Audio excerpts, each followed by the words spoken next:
Здравствуйте, друзья! Продолжаем строительство нашего углового камина в кирпичном доме. Это важно. Смотрите, что у нас получается. То есть первоначально внутренняя конструкция нашего камина должна была быть другая. Но неожиданно приехал заказчик, и мы, естественно, задали вопрос, какую он хочет, внутреннюю часть камина. И он, в общем, захотел прямоугольную, то есть как вот сейчас, раскладка того, как будет. Видите, форма топки прямоугольная.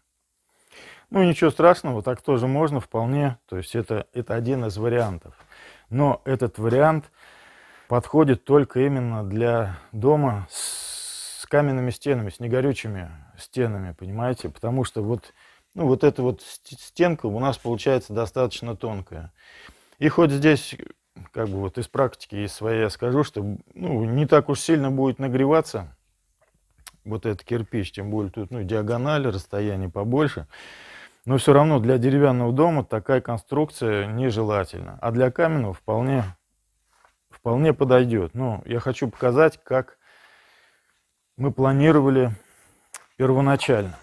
То есть наружно эта вся конструкция остается прежней, меняется только внутренняя часть нашей топки. То есть было бы где-то вот так.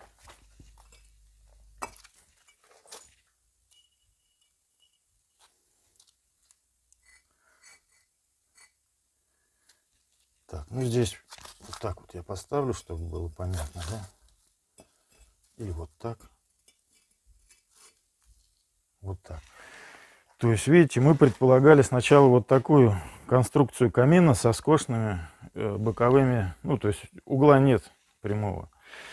И в этом случае у нас, видите, у нас был бы еще кирпич между футировкой и стеной.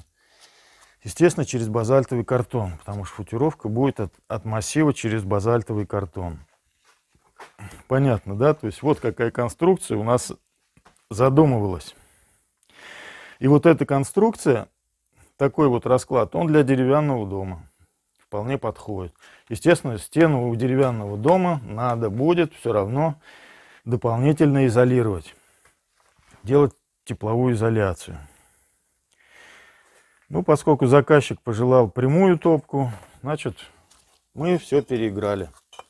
Это черт меня дернул спросить, то есть, как бы, на самом деле все могло так и пройти. Вот в таком варианте, со скошенными задними стенками. Но теперь пойдет все по-другому.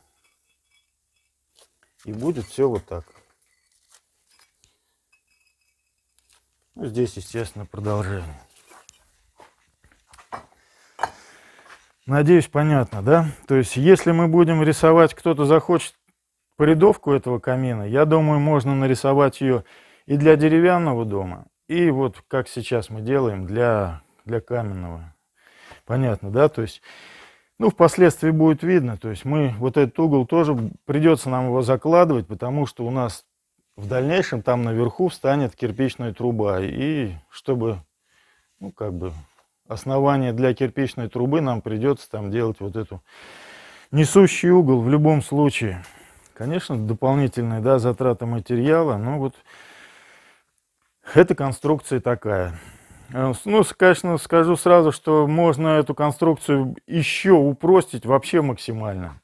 Но мы сейчас говорим именно про эту конструкцию. Думаю, для этого выпуска достаточно информации. Благодарю всех за внимание.